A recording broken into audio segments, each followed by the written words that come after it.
Oke, assalamualaikum warahmatullahi wabarakatuh. Selamat pagi, siang, sore, malam buat teman-teman semua. Balik lagi ke channel Indigo Jali. Balik lagi sama Adit di sini. Nanti ada Om Irfan. Pengen penasaran, ini sebenarnya apa sih yang ada di belakang dan kenapa ada di sini? Serta ada misteri dan mitos apa yang ada di sini. Nanti bakal kita bahas. Yang pasti semua masih ada di Bandung. Dan jangan kemana-mana. Tetap di channel Indigo Jali.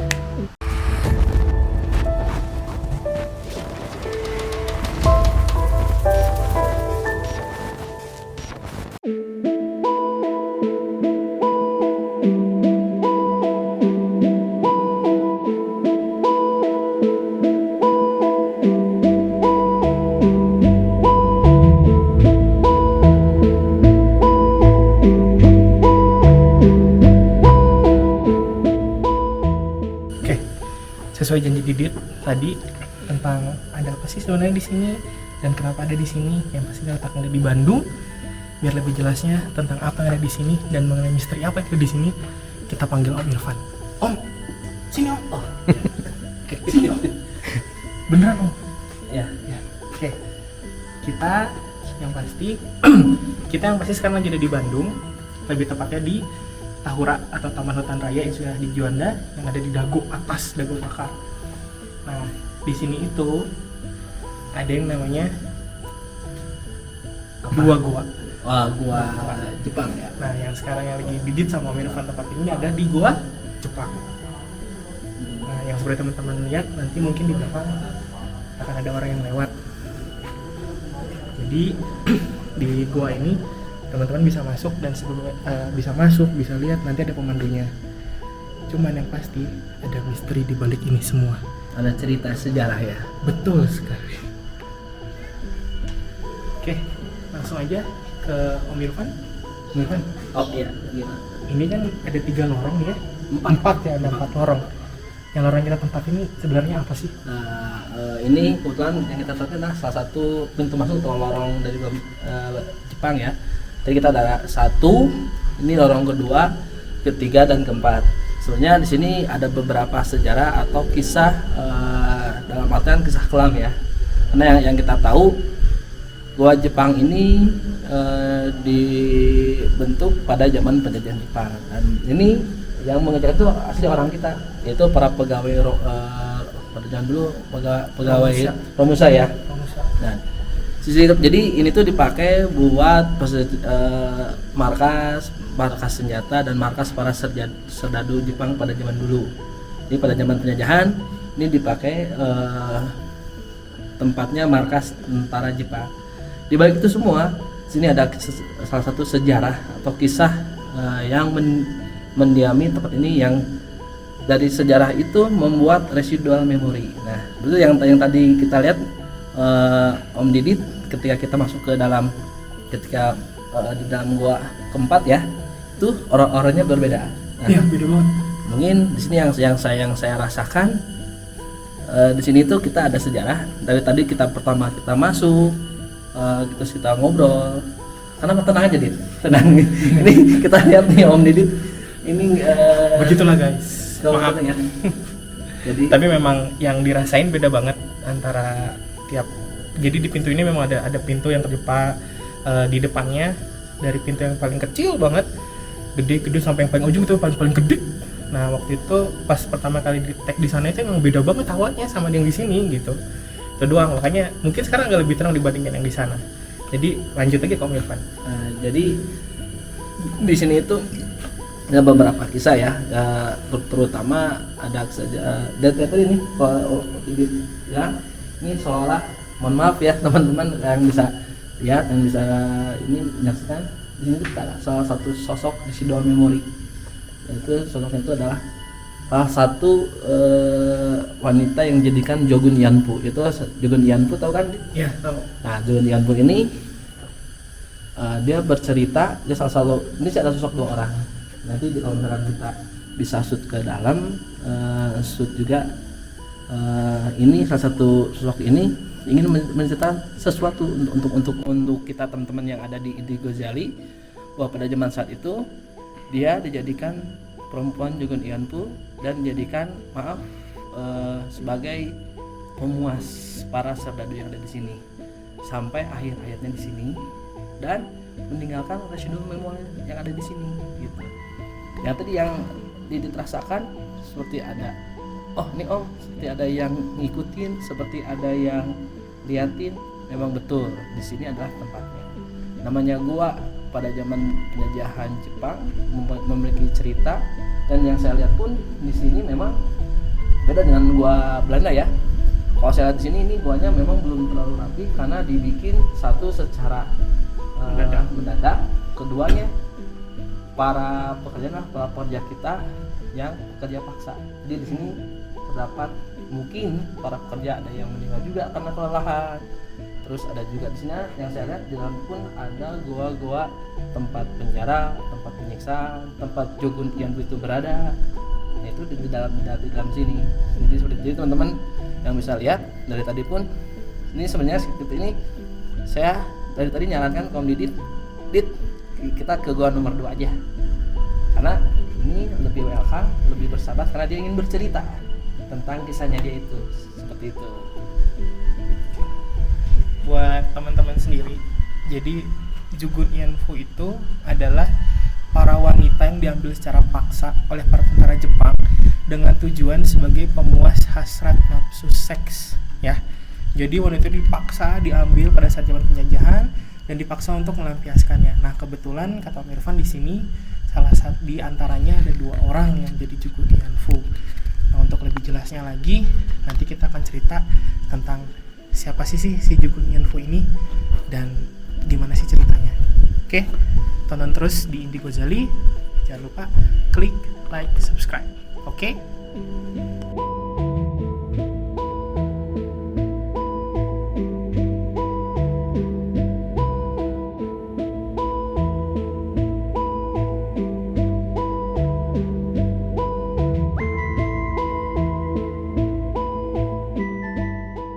Ini salah satu orang yang pada saat itu digunakan untuk menyimpan persenjataan ya.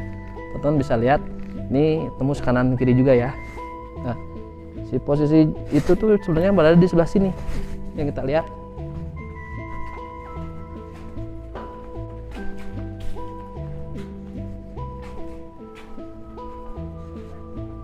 Nah, cuman kita di sini dilarang untuk dalam artian untuk menjaga kita juga, kita hanya diberi izin sampai di sini tempatnya. Untuk kita tidak boleh sampai ke dalam. Nah, posisinya di sini masih banyak ruangan yang nantinya itu buntu. Kalau teman-teman lihat ke sana, kalau kita lihat ke dalam, ini tuh buntu ya. Nah, posisi yang tadi yang saya ceritakan itu ada di sini posisinya di dalam sana. Cuman saya hanya bisa nyampe sini saja, tidak boleh sampai ke dalam, takutnya dalam hal tertentu gitu seperti itu. Di sini terus kita bisa lihat ke sana juga terjadi di sana ada salah satu ruangan yang dijadikan ruangan tahanan untuk penyiksaan para tahanan ya. Yang saya lihat sini pun kalau teman-teman bisa merasakan hawanya itu sangat dingin ya. Ini banyak lorong. Kita lihat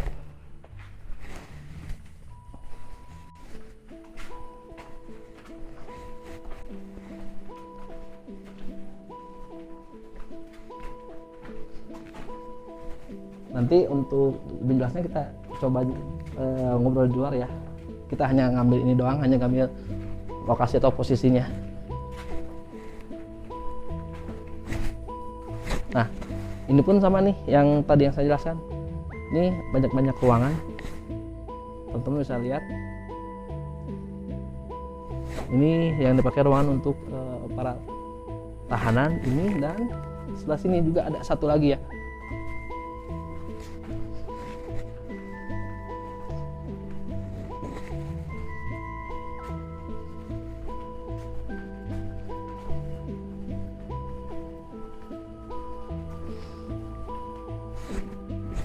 Nah, disinilah Om tempat para tahanan itu disiksa.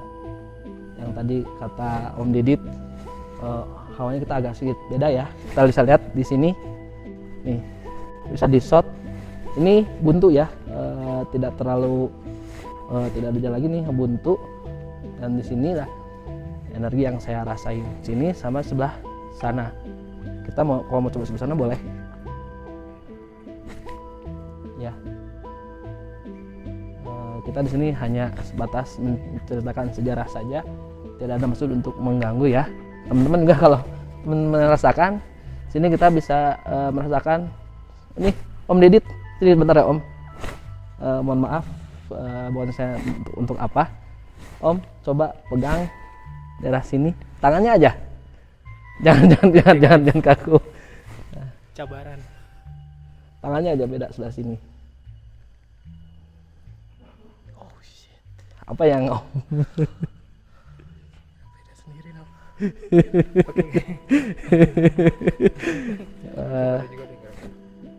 Ya. Betul. Kita sini tidak ada maksud untuk mengganggu, kita hanya menjelaskan sejarah saja. Jadi sebenarnya lorong ini yang dijadikan buat dalam artian penyiksaan para tahanan. Ini lorong 1, 2, dan 3 itu dijadikan untuk lorong penyiksaan. Sedangkan tadi yang Jogun Yanpu berada di sebelah sana. Untuk lebih jelasnya nanti kita ngobrol di luar saja. Mungkin karena ini di sini kita hanya menceritakan sejarah saja ya. Oke, teman-teman, tadi kita udah masuk, udah sedikit dijelasin sama Om Irfan ada apa sih di dalamnya, ruang-ruangannya seperti apa, ada meja mainan di dalamnya. Nah sekarang yang jadi pertanyaan tuh, kenapa sih kok di tiap lorong tuh hawanya beda Om? Jangan kan di setiap lorong ya. Ketika tadi kita awal masuk pun kita sebenarnya dari awal pas Didit bilang di tangga yang awal tadi tuh yang bilang, oh ini ada monyet. Nah sebenarnya semenjak kita datang pun mereka sudah nyambut kita, karena tadi kan kita datang sini pun izin dengan pengelola, izin dengan yang dari dengan yang penghuni yang ada di sini, dan mereka pun sebenarnya sih asalkan kitanya berpikiran positif, menghadapi yang aneh-aneh, alhamdulillah kita tidak akan ada tidak apa-apa. Jadi yang tadi kan tadi ada beberapa ketika kita di dalam kita hanya dibatasi nggak boleh masuk ya, dalam artian takutnya ada benturan energi, karena kan namanya gua Jepang atau gua peninggalan pada masa zaman penjajahan itu banyak sekali sejarah atau kisah yang kita bisa ambil ya dalam artian di sini banyak residual memory. Kenapa tiap lorong-lorongnya itu berbeda-beda? Kalau dibilang, oh beda ya hawanya, atau misalkan beda energinya ya. Karena tiap lorong itu memang beda-beda peruntukannya. Kayak tadi yang pertama yang sebelah sana yang lorong kecil itu dipakai oleh para serdadu atau para komandannya beserta dengan para yang tadi yang Jogun Yanpu itu yang residual memory tertinggal itu. Di tadi yang saya tunjuk yang kita tidak boleh masuk sampai sini karena di sana ada ruangan. Nah, sebenarnya mereka pun yang jadi Jogun Yanpu yang arwahnya itu yang tertinggal di sini pun, dan mereka itu di situ, karena kalau misalnya kita ceritakan, waduh, yang saya lihat itu ngeri, karena mereka tuh rasa pada zaman itu ya, pada saat itu mereka terasa sakit, terasa penderitaannya seperti apa. Jadi bayangkan satu orang perempuan digilir buat para serdadu itu, bayang gimana. Jadi mereka tidak ada waktu. Kalau ngebayangin mah ngeri banget ya. Gitu kan, karena dan saya lihat ini pun diambil dari salah satu mojang yang ada di daerah sini, diambil salah satu Jogun Yanpunya ya, salah satu Jogun Yanpunya tidak jauh di daerah sini, diambil lah di sini. Nah itu dia tiap malam digilir seperti itu. Habis dari sini gilir, habis sini gilir. Makanya tadi kan ada beberapa ruangan yang kita nggak akan masuk ya. Terus bisa lagi ada ruangan buat prajurit. Nah ini yang ruangan yang paling besar itu yang saya lihat itu pada zaman dahulu itu memang dipakai, ada beberapa ruangan dipakai untuk para prajurit, untuk para penyiksaan tawanan perang. Karena kan terus orang-orang yang saya lihat pun di dalam, karena ini dibuatnya pada zaman Jepang, pada zaman pekerja Romusa, ada beberapa pekerja yang meninggal sampai sakit, meninggal di depan, dan itu menaikkan residual memorinya. Kan makanya saya edit pas terakhir, kok Om beda ya hawanya yang suruh saya pegang gitu kan. Beda hawanya. Memang tiap ini itu pun punya ceritanya masing-masing. Kayak contoh dinding pada zaman dulu ada residual memorinya pada saat itu meninggalkan terekam di dalam dindingnya itu sendiri. Dan tanpa kita sadari pun dari tadi sebenarnya kita ada yang lihat, kita ada yang nemenin. Mungkin Didit ketika kita di dalam gua pun merasa, duh nih Om dari tadi di belakang saya terus kan, nggak mau di depan gitu kan, gitu kan. Dari tadi di belakang terus, karena memang kita di sini sekali lagi Gua Jepang itu mempunyai salah satu sejarah untuk kita di kawasan Bandung gitu ya. Jadi memang dan ini sejarah ini kita harus pelihara dan ceritanya pun ini yang berkembang di masyarakat seperti itu. Mungkin kalau tadi kita lebih lama di dalam, mungkin nanti diri juga akan mendengar suara derap kaki para serdadu. Iya. Memang gitu. Kalau dibilang dengar suara atau enggak sih, buat Didit yang orang awam ya, yang nggak ngerti sama sekali masalah ini, memang mungkin karena kita juga dikasih kelebihan salah satunya, jadi bisa merasakan sesuatu yang berbeda aja intinya mah gitu. Walaupun kita sebagai orang normal biasa ya, apalagi memasuki dari tempat terang ke gelap gitu. Dan tadi sih menarik banget ya Om ya, masalah yang Jugun Ianfu ini gitu. Apalagi yang masalah ini ada 2 orang, bener 2 orang ya Om ya? Dua orang yang saya lihat tadi memang ada 2 orang. Sampai tadi sempat sebelum kita tag ini ngobrol bentar, katanya sampai ada yang lupa nama. Gila nggak kejamnya dulu ya. Sekarang sih mungkin ya udah alhamdulillah banget gitu ya. Gitu. Itu aja sih Om. Ya makanya yang tadi saya bilang, mungkin di kalau boleh Didit nanya, boleh nggak ngasih tahu sebenarnya sih 2 sosok ini tuh kayak gimana sih si Jugun Ianfu ini gitu. Tadi kan katanya salah satunya ada kembang desa kan. Jadi cantik banget dong. Jadi yang saya lihat perawakannya itu perempuan tirus. Jadi memang kalau saya lihat memang cantik ya. Jadi memang yang salah satu penunggu di sini itu memang ini yang saya lihat adalah residual memory kan. Jadi bukan dalam artian bukan dia yang asli, tapi residual memory yang tertangkap di dalam sini itu yang saya lihat itu memang sudah perempuan. Ini agak tirus, kurus, langsing lah, terus tinggal langsing, dan dia selalu memakai samping. Ciri-ciri saya zaman dulu banget. Nah, itu rambutnya memang kadang digerai sebahu, kadang diikat. Oke. Gitu. Dan itu kesukaannya orang-orang pada zaman Jepang gitu. Nah, yang satu lagi yang saya lihat, yang satu lagi mah dari tadi saya untuk buat kuning itu susah.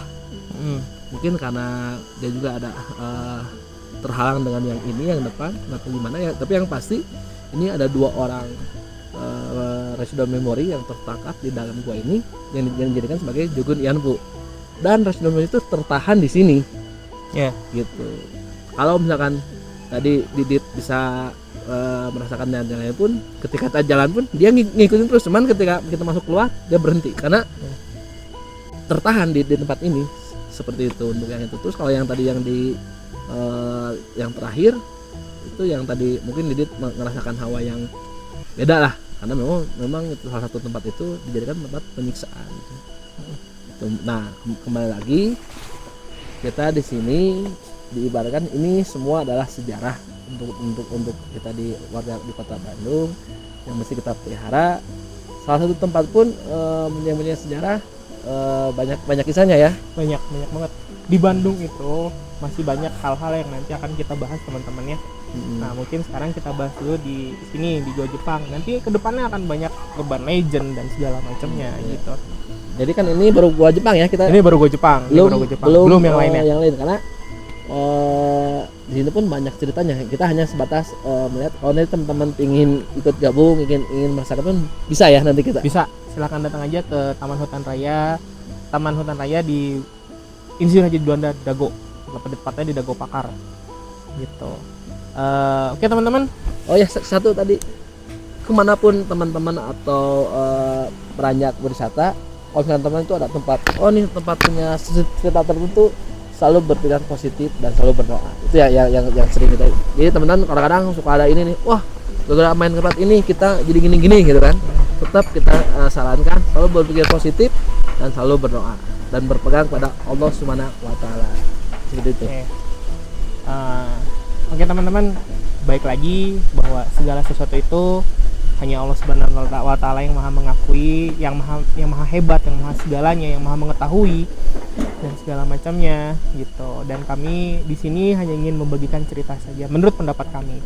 Sekali lagi jangan lupa ikutin terus channel Indigo Jali, klik like, subscribe dan komen.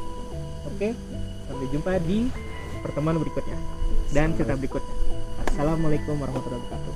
Bye.